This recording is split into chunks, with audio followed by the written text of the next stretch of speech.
पूर्वीच्या काळातील ऋषी विश्वामित्रांसारख्यांनी तप करत असताना मेनका उर्वशीच्या जे जे नादी लागले तपश्चर्या संपलेली आणि नर आणि नारायण भगवान शुकाचार्यासारखे ही मंडळी नाही लागली नादी ते अमरत्वाला गेलेली आहे. उदाहरण आहेत आपल्याकडे. म्हणून विद्यार्थी अवस्थेमध्ये ब्रह्मचर्य म्हणजे ब्रह्मचर्य, बायको न करणे म्हणजे ब्रह्मचर्य पद नाही, आपण सतत पाहत आलेलो आहोत. हे अष्टमद मैथुनाचा त्यागच झाला पाहिजे. त्यांनी स्मरण करणं नको, बोलणं नको, कीर्तन नको, काही नाही. विद्यार्थी जीवनात अष्टमैथुनांचा त्याग. 2. आणि म्हणून विद्यार्थी खरे अभ्यास का करत नाहीत आणि विद्यार्थिनी इतके बेवकूफ नाहीत. पिक्चर कसे पाठ राहतात, गाणे फिल्मी कसे पाठ होतात, हे का पाठ होत नाही. ज्ञानेश्वरीची ओवी नाही पाठवणार, नाही पाठवणार. कोणी म्हणतं आम्हाला पाठांतर होत नाही. अच्छा, पिक्चरचं एखादं लागू द्या ना, पूर्ण पाठ म्हणतील, दन दन दन दन.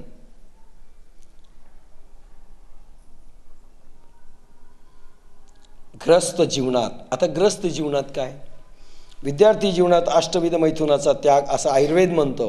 आणि नंबर 2, ग्रस्त जीवनात ग्रस्तांनी काय करायचं, स्वास्थ्य नियमांचे उल्लंघन न करता, पहिला शब्द आहे. स्वास्थ्याचे नियम उल्लंघनू नयेत. सेक्स केल्यानंतर कंबर दुखत असेल, सेक्स केल्यानंतर टिच्च भरत असेल, सेक्स केल्यानंतर बुद्धिभ्रंश होत असेल, स्मृतीचा भ्रंश होत असेल, सेक्स केल्यानंतर गळल्यासारखे इंद्रिय होत असतील, दृष्टी कमी होत झाली असेल, रोगात वाढ झालेली असेल, चालण्यामध्ये शक्ती क्षीणता आलेली असेल, स्वास्थ्य नियमांचे उल्लंघन झाले म्हणून समजायचं.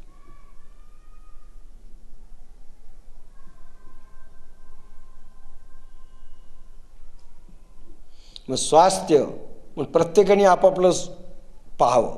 स्वास्थ्य नियमांचं उल्लंघन न करिता पत्नीला रती सुख देणे याला बंधन नाही. पण स्वास्थ्य नियमांचं तिचंही स्वास्थ्य संपू नये, आपलंही स्वास्थ्य जाऊ नये याची काळजी पुरेपूर घेतली पाहिजे. तेवढंच अलाउड आहे, आयुर्वेदाने अलाउड केलं. पत्नीला पेलत नसेल, नाही, तुम्हाला पेलत नसेल, हार्टचे पेशंट आहात, अजून बीपीचे पेशंट आहात, पेलत नाही, एक्साइटमेंट म्हणून प्रयोग आहेत आपल्याकडे. म्हणून मी जाहीर सांगणार नाही, ते आपल्याकडेच ठेवायचे. जग आलं पाहिजे ना आपल्या साधकाकडे, नाही देणार ते प्रयोग. पण ते प्रयोग आहेत ज्याच्यामुळे सेक्स भावना कमी होईल नाही, जिरून जाईल आणि परिवर्तन वैराग्यात होईल. काम कन्व्हर्टेड इंटू वैराग्य, रूपांतर वैराग्यामध्ये होईल.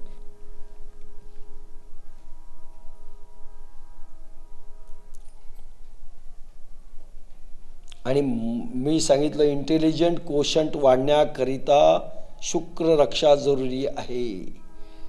आणि ओज वाढल्यानंतर इमोशनल कोशंट सुरू होतो. परिपक्व अवस्था ओजाची चेतनेची प्लस झाली तर स्पिरिच्युअल कोशंट निर्माण होतं. मी नेहमी बोलत आलेलो आहे स्पिरिच्युअल कोशंट, पण वेळोवेळी अनेक स्तरावरून बोलावं लागणार आहे. जे अजून कोणी सायंटिस्ट सांगू शकलेलं नाहीये, आपण सांगू शकतो.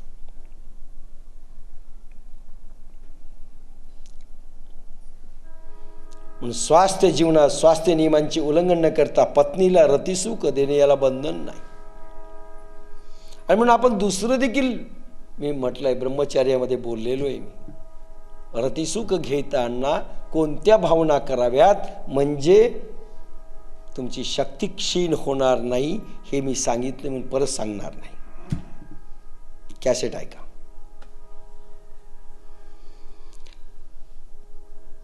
स्वास्थ्य उत्तम पाहिजे. तुम्ही गळाले, 11 वाजता उठायला लागले, कंडम शरीर करून टाकले, अलाउड नाही. स्वास्थ्य उत्तम, शरीरात रोग नसणे, सेक्स तोपर्यंतच अलाउड आहे. रोग झाला की सेक्स अलाउड नाही. आयुर्वेद कुठलाही रोग असो अलाउड नाही जोपर्यंत रोग निवृत्ती होत नाही. स्वास्थ्य रक्षा झालीच पाहिजे. स्वास्थ्याचा बळी देऊन रोग निर्माण करून सेक्स करणे अलाउड नाही, मान्य नाही.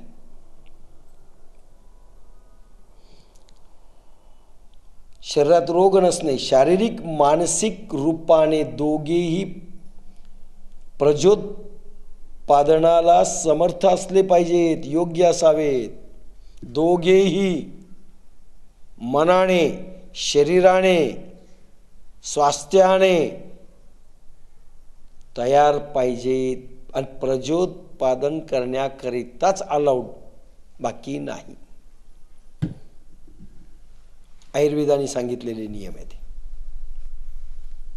Medical of India, medical science of India,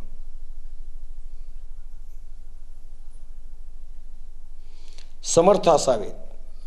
समर्थ म्हणजे कन्सेप्शन होण्याकरिता मॅच्युरिटी.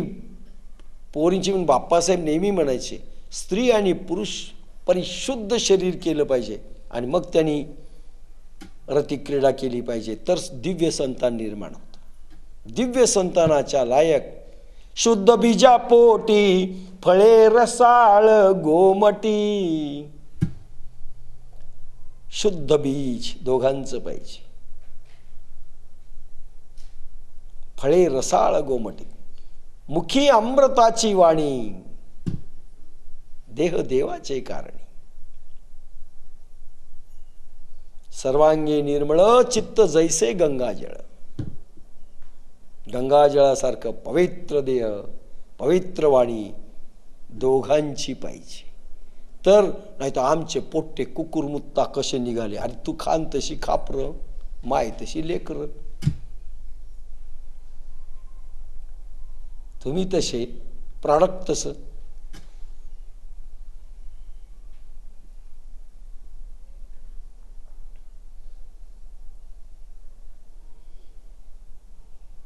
रोग नसणे, शारीरिक मानसिक रूपाने दोघेही प्रजोत्पादनाला समर्थ, योग्य असावीत. स्वस्थ निरोगी संतान झालं पाहिजे. आणि किडूक संतान झाल्याबरोबर त्या पाळण्यात ठेवतात चिल्ड्रन स्पेशालिस्ट, ऑक्सिजनवर त्याला ठेवतात. किडूक संतान झालं की समजायचं माता डिफेक्टिव्ह, पिता डिफेक्टिव्ह, पुट्ट डिफेक्टिव्ह.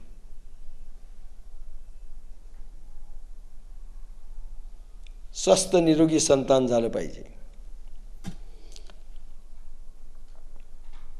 संभोग केव्हा करू नये. आयुर्वेदाने म्हटलंय दोघेही रोगी असतील तर करू नये. आता सध्या तर दोघेही रोगीच असतात. एक रोगी, दुसरा महारोगी. बायकोला बीपी तर याला डायबिटीस प्लस बीपी, दोघी रोगी. नंबर 2, अत्यंत क्रश, वाळले खोडं असतील, चालताना ढकलावं लागत असेल, नाही तर उचलून न्यावं लागत असेल, अत्यंत क्रश. 3, अप्रसन्न, नेहमी तोंडावर 12 वाजलेले. दोघेही प्रसन्न पाहिजेत. अप्रसन्न जर एखादा जरी असेल, नो. क्रोधावस्थेमध्ये राग जर आला असेल तर नाही. रागात असतील तर, उद्विग्न म्हणजे खिन्न मनस्थितीत असाल तर, दुःखाच्या, खिन्नतेच्या तर नाही. भीती वाटत असेल त्यावेळेस नाही. मुलगा दूध पित असेल त्यावेळेस नाही. लहान मुलगा आहे, अंगावर दूध पितोय, सेक्स अलाउड नाही केलं आयुर्वेदाने. 16 वर्षापेक्षा कमी व 50 वर्षापेक्षा अधिक असे 50 वर्षानंतर संभोग वर्ज्य आहे. 16 वर्षापेक्षा कमी मध्ये वर्ज्य आहे आयुर्वेद सांगतं आपलं. 50 वर्षानंतर तर बिलकुल नाही. उपसर्ग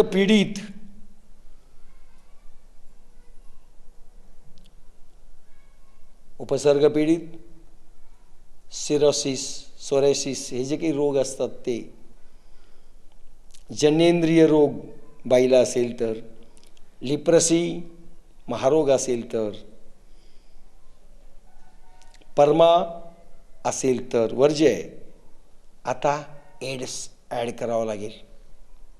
एड्स असेल तर, भोजनानंतर एक वर्ज्य आहे. भोजन पचण्यापूर्वी वर्ज्य आहे. याला कुअवसर म्हणतात. भोजन पचलं नाही केलं त्याचे परिणाम भोगायचे. सेक्स वर्ज्य परिस्थिती, संभोग वर्ज्य परिस्थिती काय आहे? पुरुष 20 पेक्षा कमी, स्त्री 16 पेक्षा कमी असता कामा नये. 2 अजून कोणाशी वर्ज्य? वेश्या. 3 रजस्वला म्हणजे पाळी जर आलेली असेल त्यावेळेस. 3 मन पसंत नसणारी स्त्री, तिच्याशी वर्ज्य. 4 इच्छेविरुद्ध आचरण करणारी.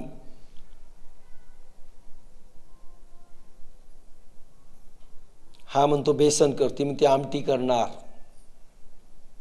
हा म्हणतो पिक्चरला जाऊ, ती म्हणते नाही क्लबला जाऊ. इच्छेविरुद्ध आचरण करणारी वर्ज्य. 5 दुष्ट असणाऱ्या स्त्रिया, त्यांच्याशी वर्ज्य. 6 संकीर्ण योनी असणारी. 6 जाडजूड बाई, तिच्याशी वर्ज्य. 7 फार पातळ बाई, फुम मारली की उडू शकते. 6 मुलगा झाल्यानंतर 6 महिनेपर्यंत करू नये. 9 गर्भवती स्त्रिया, त्यांच्याशी नाही. 10 दुसऱ्याच्या पत्नीबरोबर नाही. 11 संन्यासिनी बरोबर नाही. 12 इतर जातीच्या बरोबर नाही. 13 अधिक वयाच्या बरोबर नाही. याने मनुष्याचे आरोग्य नष्ट होते, आरोग्य जाईल. हे आयुर्वेद मेडिकल सांगतं. संभोग निषिद्ध स्थान, कुठल्या स्थानावर संभोग करू नये? गुरुचे घर किंवा राजाचे स्थान. 2 स्मशान. 3 चौक, भरचौकात स्वित्झर्लंडमध्ये असतं. 4 पाण्यावर किंवा आत, पाण्याच्या आत. 5 सणवारामध्ये, सणवार म्हणजे दिवाळी दसरा असं. 6 दिवसा नाही. 7 पब्लिक प्लेसवर नाही. 4 वीर्यवर्धक भोजन व औषधी सेवनानंतर. वीर्यवर्धक भोजन घ्यायचं. भोजन व औषधी सेवनानंतर थंडीच्या दिवसात संभोग क्रिया करावी. 2 वसंत व शरद ऋतूमध्ये करावी. अलाउड कधी केले आयुर्वेदाने? थंडीच्या दिवसात. 2 वसंत व शरद ऋतूमध्ये करावी. 3 गरमीच्या मोसममध्ये नाही, उन्हाळ्यात नाही. अत्यावश्यक असेल तर 15 दिवसात एकदा, महिन्यातून एकदा असं. 6 पण आरोग्य घसरू नये, पुन्हा अटी आल्या. 6 नियमाविरुद्ध अधिक संभोग केला तर रोग होतात. कोणकोणते रोग होतात? नियमाविरुद्ध तुम्ही केलं तर काय काय रोग होतात? नंबर 1 भ्रम. भ्रम म्हणजे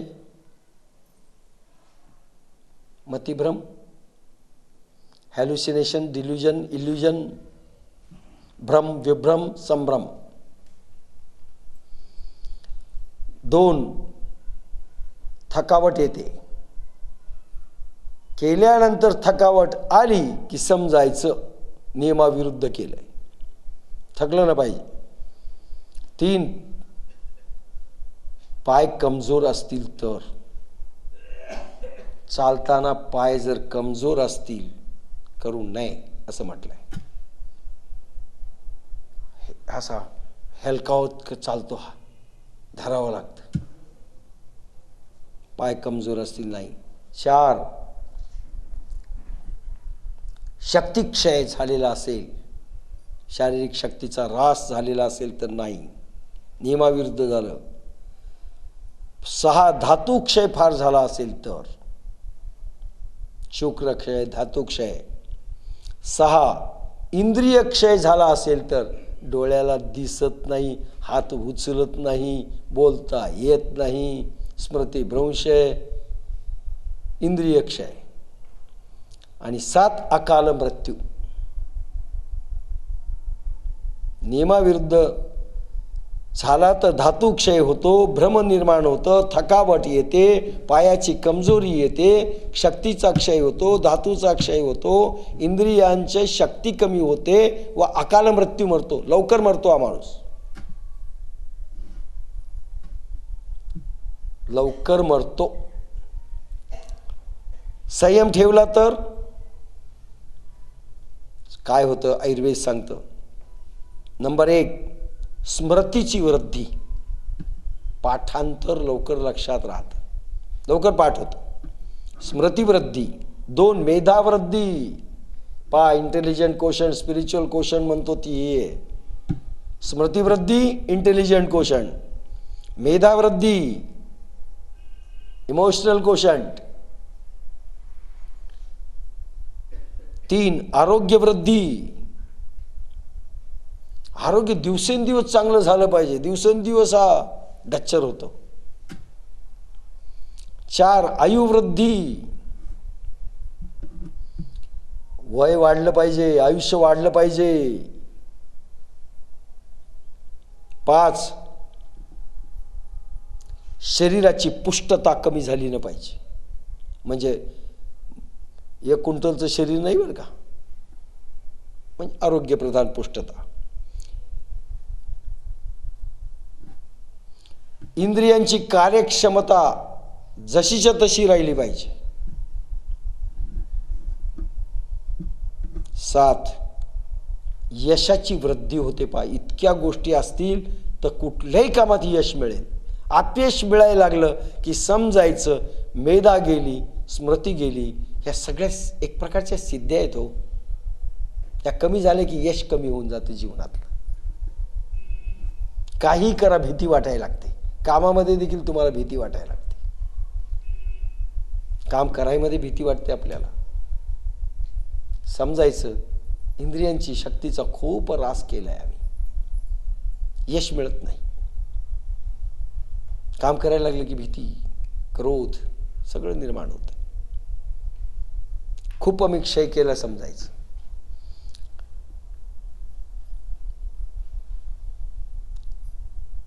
यशाची वृद्धी झाली पाहिजे, बलवृद्धी झाली पाहिजे, बळ वाढत गेलं पाहिजे, घटत नाही. आता काय आमचं, अरे काय झालं, मसनात लाकडं आधी गेलेत, मग आधी जा ना त्या लाकडाच्या. बलवृद्धी. 9 लवकर म्हातारपण येणं, अकाली प्रौढत्व.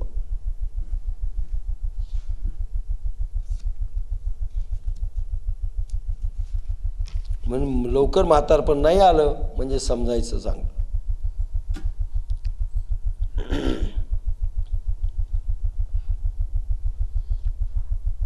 वेदनेचे अधिष्ठान. आयुर्वेद.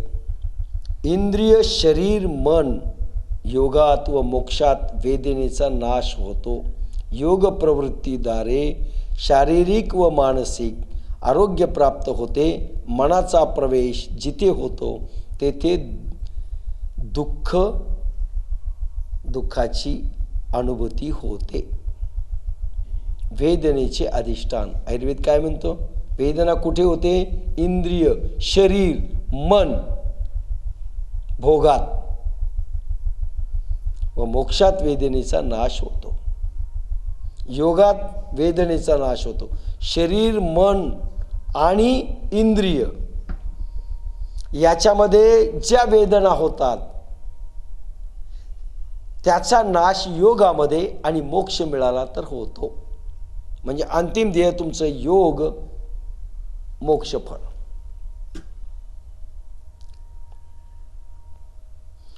योगामुळे शारीरिक व मानसिक आरोग्य प्राप्त होते. मनाचा प्रवेश जिथे होतो तेथे दुःख निवृत्ती होते.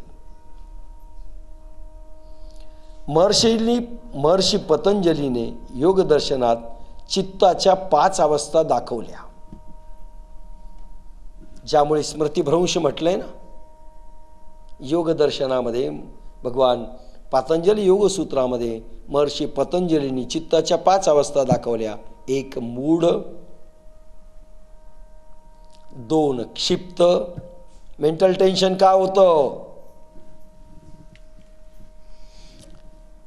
1 मूढ अवस्था, 2 क्षिप्त अवस्था, 3 विक्षिप्त अवस्था, 4 एकाग्र आणि 5 निरुद्ध. चित्तवृत्तीमध्ये फरक सत्व रज तमो गुणाने होते. चरक संहिता अध्याय 4 मध्ये चित्ताचे गुणधर्म आहेत. खरं म्हणजे आपण याच्यामध्ये खूप वर्णन केलंय. मन करारे प्रसन्न ह्या अभंगामध्ये, म्हणून हा पार्ट मी थोडं सोडून देतो. आपण त्या भागाकडे वळूया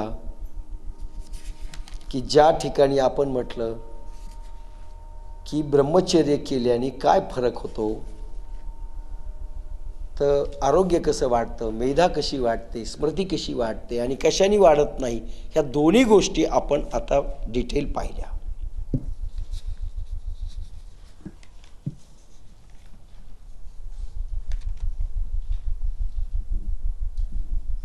आता त्यानंतर पहा, अपरिग्रह.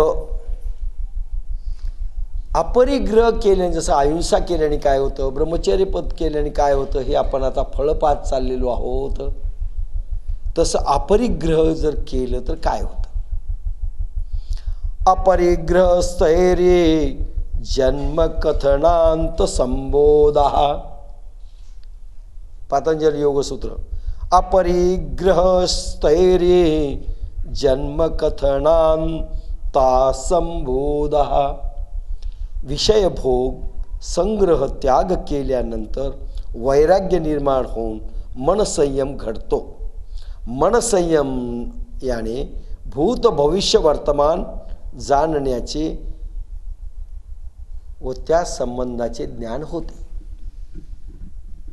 अपरिग्रह हे सगळे कनेक्टेड आहे. यमनियमी कडसले, यमनियमामध्ये कडसून निघालं पाहिजे जे म्हटलंय माऊलींनी आणि भगवान गोपाल कृष्णाने. त्याच्यामध्ये ब्रह्मचर्यानंतर अपरिग्रह येतं आणि अपरिग्रह काय मी डिटेल सांगितलेलं आहे. त्याचं फळ काय एवढंच सांगायचं आपल्याला. विषय भोग संग्रह त्याग केल्यानंतर,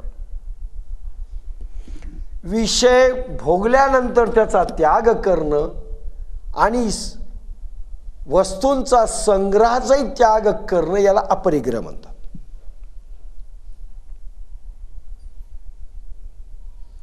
विषय भोग घेतला, गुलाबजामुन खाल्ले, मात्र रात्रंदिवस आठवायले गुलाबजामुन. विषय भोगाचा त्याग नाही केला, पुन्हा पुन्हा खाऊ वाटायला, पुन्हा दुकानावर जाऊन उभा राहतो, गुलाबजामुन 1 प्लेट. विषय भोगाचा त्याग नाही, अपरिग्रह नाही. आणि वस्तूंचाही त्याग करता आला पाहिजे. एका क्षणात घर सोडता आलं पाहिजे, एका क्षणात वस्तू सोडता आली पाहिजे, एका क्षणात पैसा सोडता आला पाहिजे. अपरिग्रह याचा परिणाम साधकाला काय होतो? जसं सत्य बोललं तर काय होतो सगळ्यांची मी सांगत आलोय आज, तसं अपरिग्रहाचा परिणाम. विषय भोग व संग्रह त्याग केल्यावर वैराग्य निर्माण होऊन मन संयम घडतो. मन संयमित होते आणि मन संयम झालं की ब्रह्मचर्य पण टिकतं. मनाचं संयम शेवटी फार मोठा ब्रेक आहे. मनाचा ब्रेक काय करावा आम्हाला की नाही, चरण पण जुळतच नाही म्हणजे काय, मन संयम नाही. खाण्याचा त्यागच होत नाही. लक्षात घ्या, अपरिग्रह नाही. तुम्ही काही बोला बुवा, तेवढं सोडून बोला. ज्ञानेश्वरीला या तेवढं सोडून बोला, आळंदीला या तेवढं सोडून बोला. तुम्हाला सोडून देतो पण तेवढं सोडून बोला.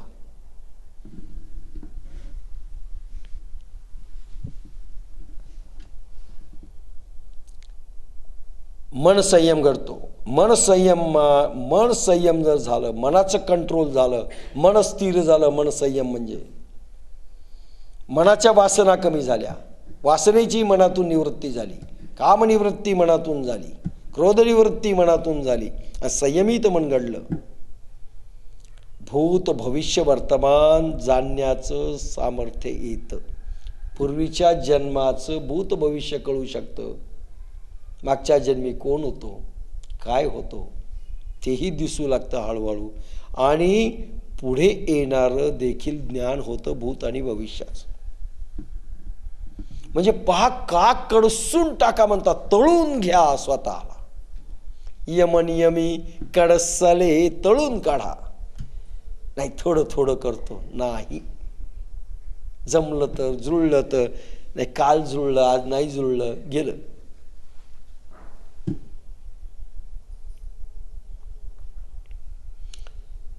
आम्ही की नाही गुरुजवळ मार्गदर्शकाजवळ आम्ही सत्य बोलतो, बाकी नाही चालत. 24 तास कडसले. म्हणून पहा, अपरिग्रहाचा परिणाम काय होतो हे सांगितलं. आता पुढे भगवान पतंजली योगदर्शनात सांगतात. शौच आलेले शब्द यमनियमामध्ये. शौचा त्वस्वांग जुगुप्सा परेर संसर्गः.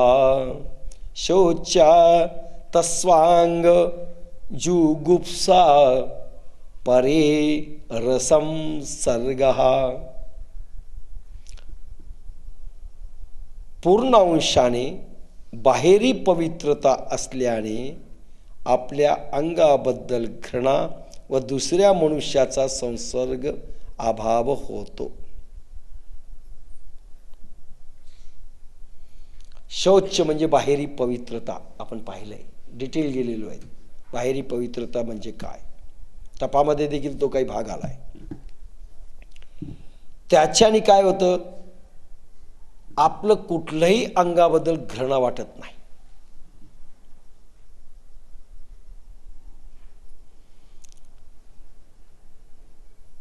घाण शरीर नसेल आणि स्वच्छ जर शरीर असलं ना, आपल्याला घृणा वाटत नाही. आपलाच वास जर आपल्याला यायला लागला तर काय होईल, घृणा वाटेल. व दुसऱ्या मनुष्यापासनं आपल्याला संसर्ग रोग होत नाही, आपण स्वच्छ असू तर. हा दुसरा अर्थ आहे शौचामध्ये, आणि हा जरुरी आहे. पुढे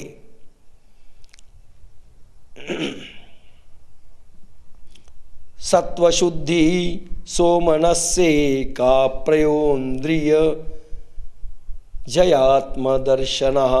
सत्वशुद्धी सोमनस्ये का प्रेंद्रिय जयात्मदर्शनः.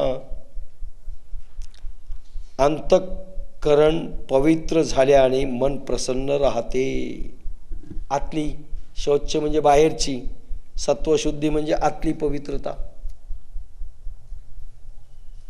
आतली पवित्रता कशी करायची सांगितलेलं आहे, डिटेल गेलेलो आहे, म्हणून पुन्हा पुन्हा रिपिटेशन नको.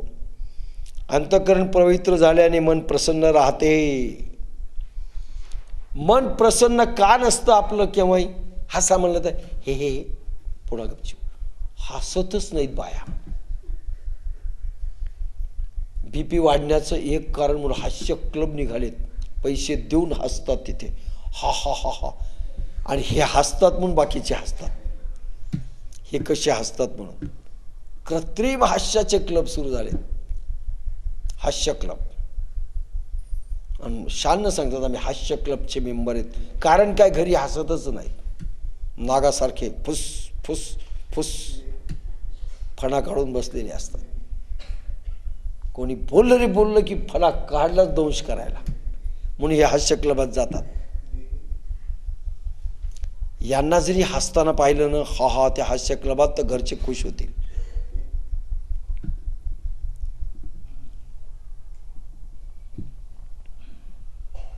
काय म्हणलंय?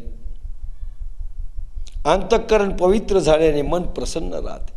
मन करा रे प्रसन्न, सर्व सिद्धीसी कारण. 9 तास बोललोय आपण ह्या अभंगावर. अंतःकरण पवित्र झाल्याने मन प्रसन्न राहते. आणि अंतःकरण प्रसन्न करण्याकरिता शरीर शुद्धी झाली पाहिजे, मनशुद्धी झाली पाहिजे, सत्वशुद्धी झाली पाहिजे. म्हणजे तम आणि रज रक्तामधले निघून गेले पाहिजे.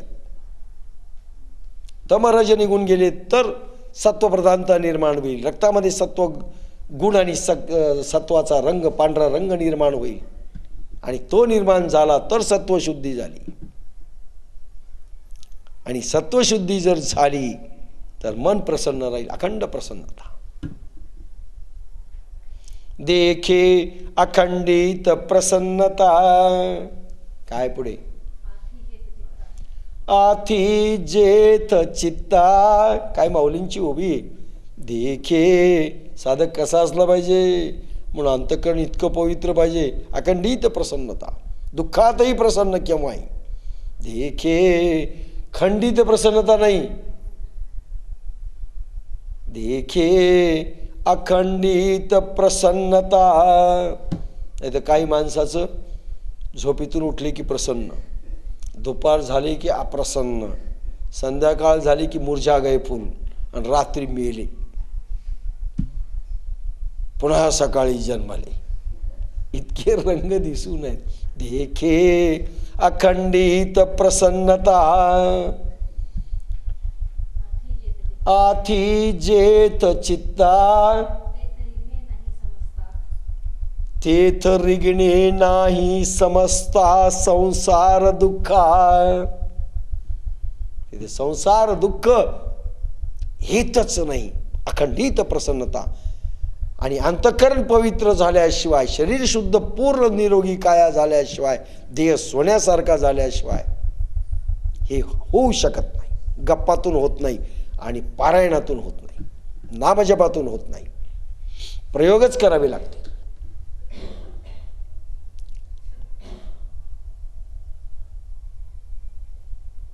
मन प्रसन्न राहते आणि एकाग्रता. आणि मन प्रसन्न असेल तर एकाग्र चित्त होतं. हे पहा, ध्यान सगळ्यांचं परिणाम ध्यान आहे. प्रार्थनेतून जा, ध्यान प्रगटलं पाहिजे. जपातून जा, ध्यान प्रगटलं पाहिजे. भजनातून जा, ध्यान प्रगटलं पाहिजे. योगाभ्यासातून जा, ध्यान प्रगटलं पाहिजे. ध्यान मायनस सगळं अशांतता. आणि ध्यान म्हणजे निर्विचारिता, विचार संपणे, मनाची थरथर संपणे, व्हायब्रेशन, नॉन व्हायब्रेशन स्थिती, निर्विचारीपणा. निर्विचारीपणामध्ये जो जागा असतो तो ध्यानाचा उपभोग घेतो. ध्यान म्हणजे मेलेली अवस्था समजू नका, जागृती आहे, पण निर्विचारीपणा आहे, विचार नाही आहेत. विचार शून्यता म्हणजे ध्यान. विचार शून्यता पण जागा आहे. बस आपल्याला वाटतं आपण जागी आहोत, विचार काही स्फुरत नाहीत, विचार संपले. ध्यान, रिझल्ट ध्यान आहे सगळ्यांचा. इथे सगळे आले पाहिजे. एकाग्रता, इंद्रिय विजय, जैन झालं पाहिजे. जितेंद्रियता, इंद्रिय जय प्रत्येक इंद्रियावर. आज खायला नाही, भूक नाही लागली पाहिजे, भूक नाही लागणार. इंद्रियाला ऑर्डर केला की इंद्रियाने तसं वागलं पाहिजे. काय होवी? इंद्रिये अपयते होती, जयाचे मनितले करती, तयाची प्रज्ञा जाण स्थिती पातली असे. त्याला म्हणतात स्पिरिच्युअल कोशंट. इंद्रिय ज्याच्या आज्ञेवर चालतात आणि आपलं शरीर आपल्या मनाच्या आज्ञेवर पळतंय. काय करा, आज मनच लागलं नाही, अच्छा आज मूडच नव्हता. हे सगळे जनावर आहेत. आज बोरच झालो, आज टायर्डच झालो, आता तर रिटायर्डच झालो, मेलोच मेलो, काही करूच वाटत नाही, बोलूच वाटत नाही, संपले.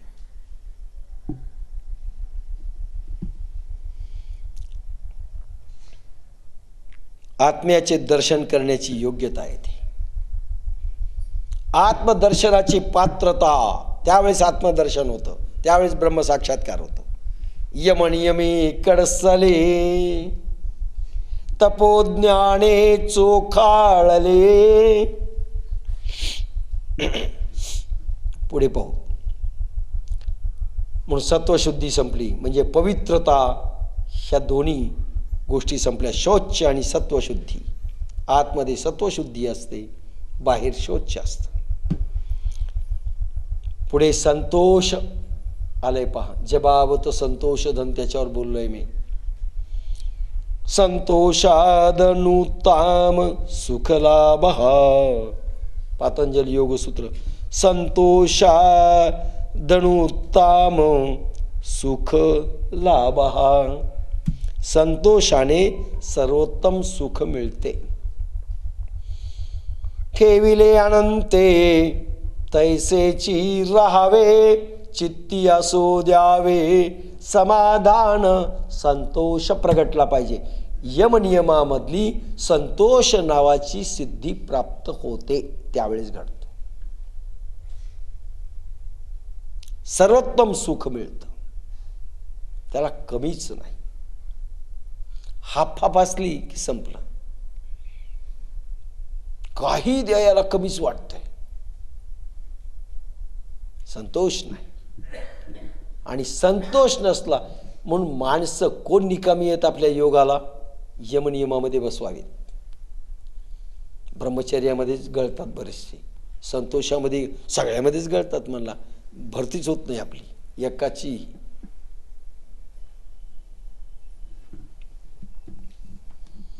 कोण मिळेल बरं आमच्याशिवाय? किती जण मिळाले? अरे युगापासून फार थोडे मिळाले. कृष्णाला किती मिळाले सांगा? कृष्णाला किती मिळाले? रामाला किती मिळाले? म्हणून बापासाहेब नाही म्हणायचे, वाघाचे आणि सिंहाचे छावे 2 किंवा 3 असतात, डुकराला किती पिलं होतात म्हणले.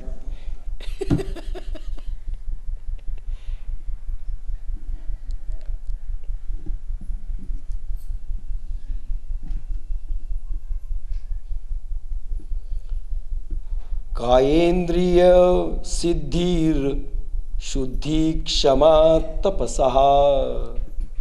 आता तप, महावीरांचं तप मी अभ्यंतर तप, बाह्य तप, आंतरतप याचं वर्णन केलेलं आहे मागे. तप हा विषय चालत असताना जैन धर्माचं तपाचं उभं केलं, काही भाग आपलाही सांगितला. त्याची फलशुद्धी काय? तप जर केलं तर, साधना केली त्याच्यातनं तप वाढलं तर तपाने मनदोष जातात. तपाने काय जातात? मलदोष, वात पित्त कफ, सत्व रज तम, तीन सगळं.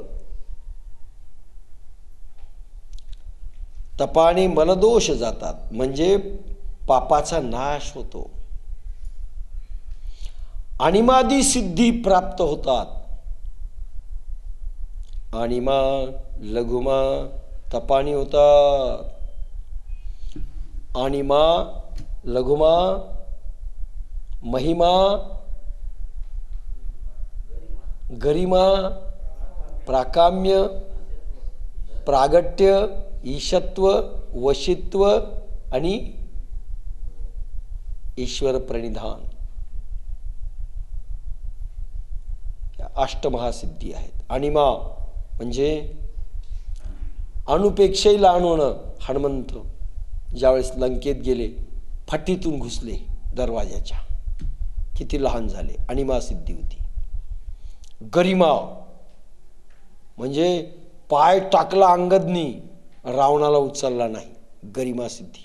आपल्याला यायला पाहिजे, आपल्याला येते पण गरिमा. 1 क्विंटलभर शरीर असलं की पायच उचलत नाही, गरिमा सिद्धी आली. एकच सिद्धी आपल्याकडे, गरिमा. हाल्यासारखं शरीर, हा 2 हाले जर माणसासारखे आले तरच उचलले जातात. माणसाने तर ते शरीरच उचललं नाही. अणिमा गरिमा लघुमा लहान होणे, अजून महिमा आकाशा एवढं होणे. नामदेवांचा अभंग, भले पधारो लंबकनाथ, भले पधारो लंबकनाथ, जमीन पे पांव आकाश में माथ, भले पधारो लंबकनाथ. महिमा सिद्धी. भगवान गोपाल कृष्ण ज्यावेळेस दुर्योधनाच्या दरबारात जातात आणि मारा म्हणतात त्याला, त्यावेळेस भगवंतानी महिमा सिद्धी प्रगट केली आणि 20-25 फूट उंच झाले.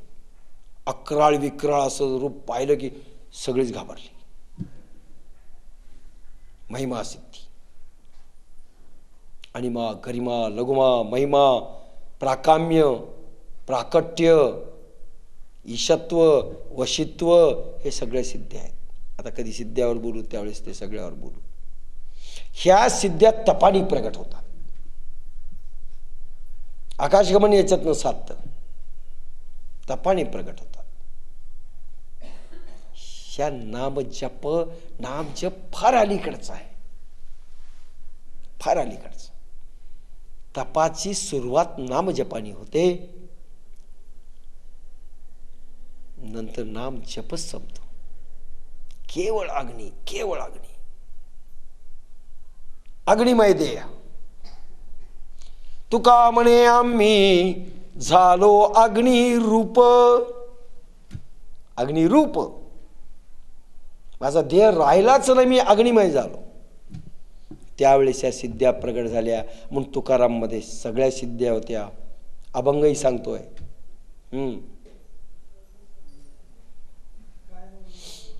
अणु रेणू हुनी थोकडा, तुका आकाशा एवढा. मी अणुपेक्षाही सूक्ष्म होऊ शकतो. म्हणजे तुकाराम महाराजजवळ गुप्त होण्याची सिद्धी होती. अणिमा गरिमा लघुमा सगळ्या सिद्ध्या होत्या. अणु रेणू हुनी थोकडा, तुका आकाशा एवढा. महिमा तुका नाम हरवुनी. अरे नाम नाम नाम काय बोलता, मी हरवून टाकलं. कारण नाम संपल्याशिवाय पुढच्या स्टेजेस कशा येतील. तुका नाम हरवुनी, हरी झाला त्रिभुवनी. मीच हरी झालोय. I became a god.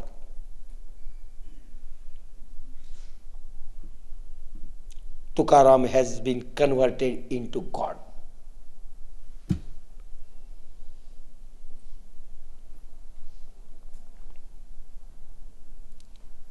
दूरदर्शन, दूरश्रवण वगैरे सिद्धी मिळतात.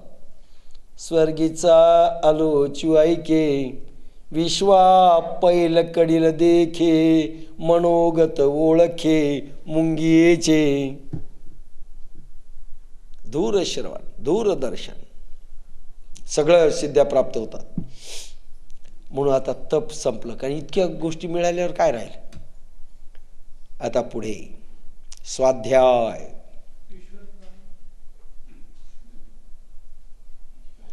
स्वाध्यायावर आलो. स्वाध्यायदिष्ट देवता संप्रयोग.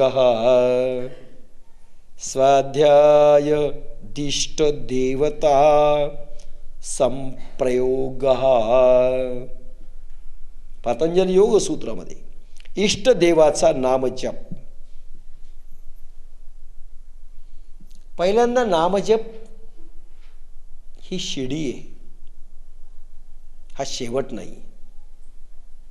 सुरुवातीचं आलंबन नामजप असतं.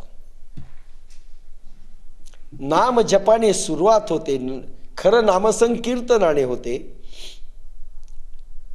नाम गजराणी होते आधी, नंतर नामसंकीर्तन, नंतर नामजप, नंतर नामस्मरण. फक्त स्मरण.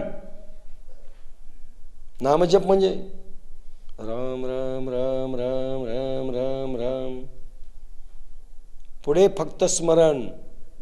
जपाचा उच्चार नाही, स्मरण, आठवण आहे. प्रतिमा प्रयोग दांडगा पाहिजे, आठवण आहे. विरले पाहिजे शब्द, जिरले पाहिजेत, संपले पाहिजेत. दॅट इज नामस्मरण. कशाचे काही अर्थ लावतात. नामजप आम्ही नामस्मरण करायला येतो, बडबड करीत असतात. रामकृष्ण हरी, रामकृष्ण हरी नामस्मरण आहे. स्मरण, आठवण.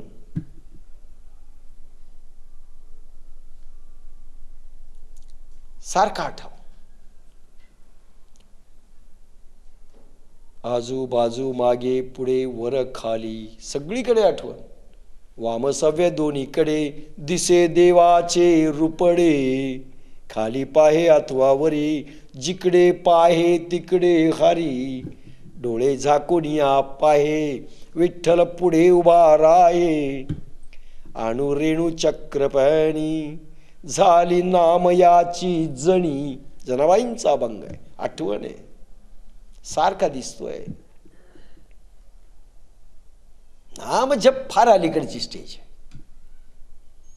गायत्री जप फार अलीकडची स्टेज आहे.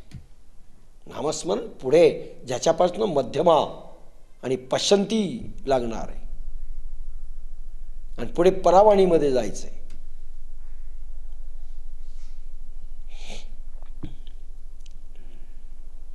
काय म्हटलं?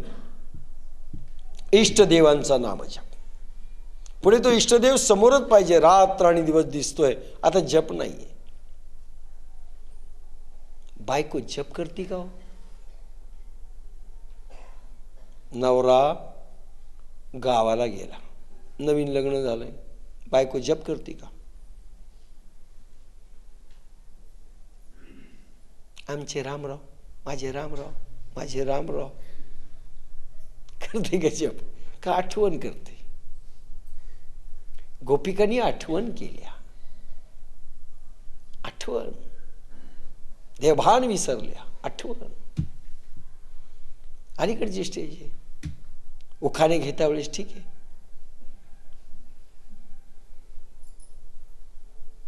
नारायण बापू मेला म्हणून तुका बापू केला असे उखाण्यासाठी ठीक आहे, पण आठवण हा खरा.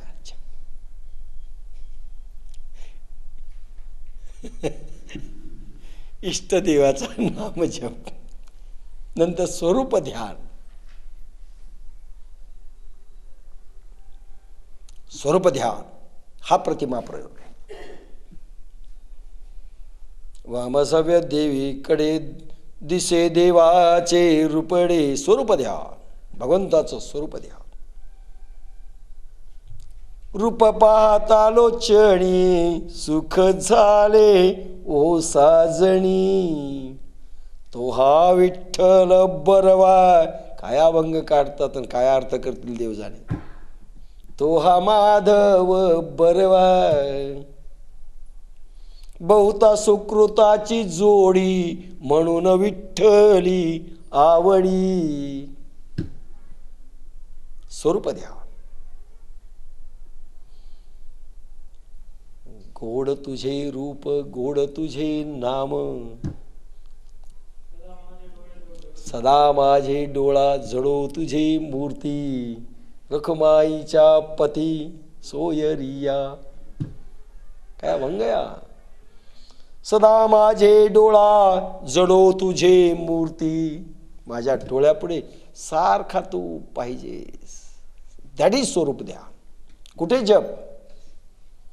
रुखमाईच्या पती सोयरिया. गोड तुझे रूप गोड तुझे नाम देई मज प्रेम सर्व काळ. विठो माऊलिये आशीर्वाद देई. काय म्हणजे काय अभंग आहे. पुन्हा तुझे रूप चित्ती राहो मुखी तुझे नाव. रूप समोर स्वरूप ध्यान. भगवंत सारखा समोर आहे. साठविला राहे हृदय संपुटी बाहेर धाकुटी मूर्ती उभा. हृदयामध्ये आत विठ्ठल बाहेर विठ्ठल. आपलं आतही काही नाही बाहेरही काही नाही. देवाचा पताच नाही.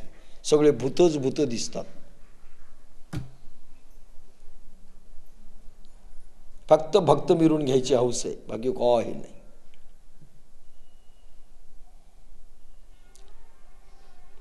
स्वरूप ध्यान. इष्ट देवतांचे दर्शन होतं अशा वेळेस. भगवान स्वप्नात दर्शन देतात. भगवान साधनेत दर्शन देतात. भगवान बाहेर आता तुम्हाला दर्शन होत आहेत अनेकांना. भगवान दर्शन देतात. आभास होतो. अनेक साधकांना स्पर्शाचे अनुभव येतात. आपली अमेरिकेची साधिका काय खुश झाली.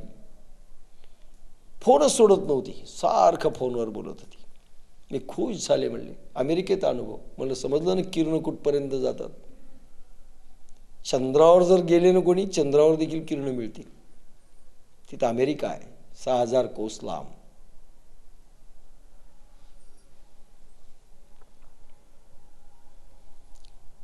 इष्टदेवतांचे दर्शन. स्वाध्याय. स्वाध्यायामुळे स्वाध्याय काय ते सांगितलं. स्वाध्याय म्हणजे गप्पा नाही. स्वाध्याय म्हणजे पुस्तक वाचून आणि जो सध्या अर्थ केलाय मी सांगितलाय अर्थ आता नाही सांगत.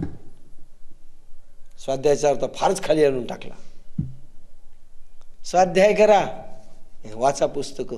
एकानं लिहायचं आणि बाकीच्यानी वाचायचं आणि झोपीत झोपीत झोपीत ऐकायचं. दॅट इज स्वाध्याय.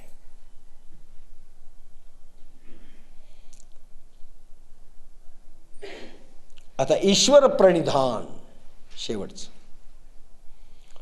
समाधी सिद्धीरीश्वर प्रणिधानात. समाधी सिद्धीरीश्वर प्रणिधानात. ईश्वर प्रणिधानाने समाधी सिद्धी होते. सारखा ईश्वराचा रात्रंदिवस भाव. पूर्ण गोपिकांसारखा भाव झाला की समाधी स्थिती येते. चिरे चोळी आत्या धुता विसरती. ऊर्ध्व लक्ष लागले कृष्णपंथी. कोणा नाठवे हा कोण कुळ याती. झाल्या तटस्थ सकळा नेत्रपाती ओ. समाधी अवस्था गोपिकांची लागली. ईश्वर प्रणिधान. सारखा भगवान दिसतोय म्हणून भगवान गोपाल कृष्णाने सौंदर्य अवतार घेतला. इतका सौंदर्यवान प्रभू कधीच राहिला नाही. जो कोणी पाहिल अरे गाई वासर देखील मुग्ध झाले. पक्षी कुळे स्थिर राहिली. सौंदर्य अवतार प्लस वेणू वादन. यमुना जळ स्थिर स्थिर वाहे. कशाने? वेणुनादाने. रविमंडल चालता स्तब्ध होये. शेषकुर्म वराह चकित राहे. बाळास्तन देऊ विसरली माये. काय वर्णन आहेत. हा वेणुनादांचा परिणाम. पण भगवान म्हणून भक्ती करायची ना, तर आपण म्हटलंय सौंदर्य उपासना म्हणजे भक्ती. आपण म्हटलंय. पण भगवंताचं सौंदर्याचं सारखं पाहणं. लुब्ध होद्या गोपिका गोपबाल. सौंदर्याचं अफाट वर्णन आहे भगवंताच्या. अनेकांना माहिती नाही हा देव आहे. फार थोड्या लोकांना माहिती होतं. यशोदेलाही माहिती नव्हतं. माता देवकीलाही माहिती नव्हतं. नंद बाबालाही माहिती नाही. हा ब्रह्मांड नायक आहे नाही माहिती. फार थोड्या लोकांना माहिती आहे. गोलोकवासिनी गोपिका जर सोडल्या तर बाकीच्या गोपिकांना त्या कामी भावनेतून भगवान कृष्णावर त्यांनी प्रेम केलं. ऐशा गोपिका त्या कामातुरा नारी. चित्त विहळते देखावया हारी. कामातुरा नारी म्हटलंय तुकारामाने. गोलोकवासिनी गोपिकां जर सोडल्या तर बाकीच्या सगळ्या कामातुरा होत्या. सौंदर्य उपासक होत्या. सौंदर्याची उपासना भक्ती. आपण भक्ती वेगळ्या अंगाने मांडू. ईश्वर प्रणिधानाने समाधी स्थिती होते. सगळ्याचा रिझल्ट समाधी, सगळ्याचा रिझल्ट ध्यान पाहिजे. कशातून जायचं माहिती नाही. ज्ञानाचा रिझल्ट समाधी, भक्तीचा रिझल्ट समाधी, कर्माचा रिझल्ट समाधी.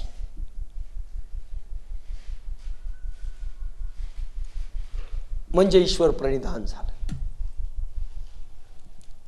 आणि ईश्वर प्रणिधानात समाधी लागली पाहिजे. भगवान पतंजली म्हणतात, सोमानी नाही.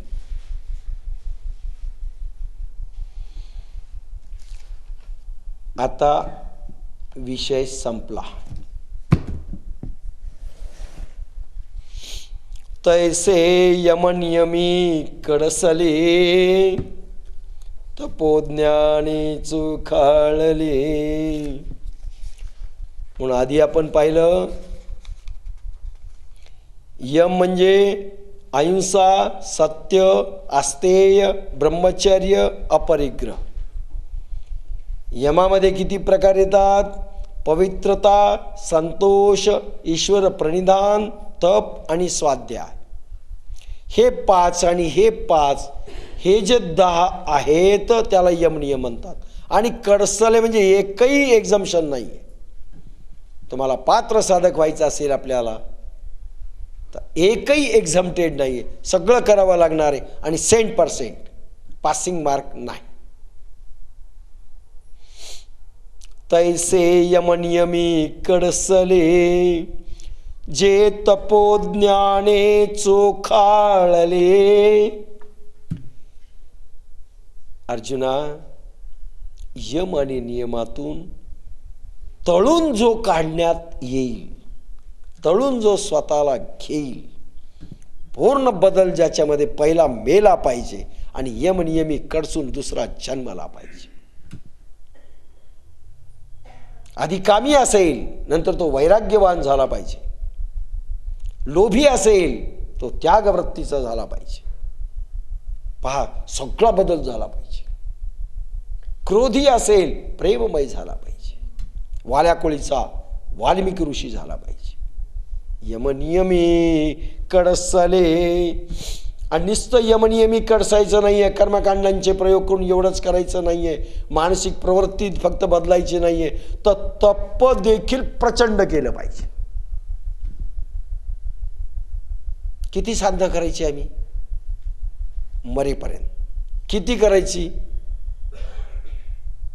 अखंड. दुसरा शब्दच नाही. तपोज्ञाने चोखाळले. त्याच वेळेस भगवान म्हणतात, अर्जुना तू माझ्यासारखा होशील.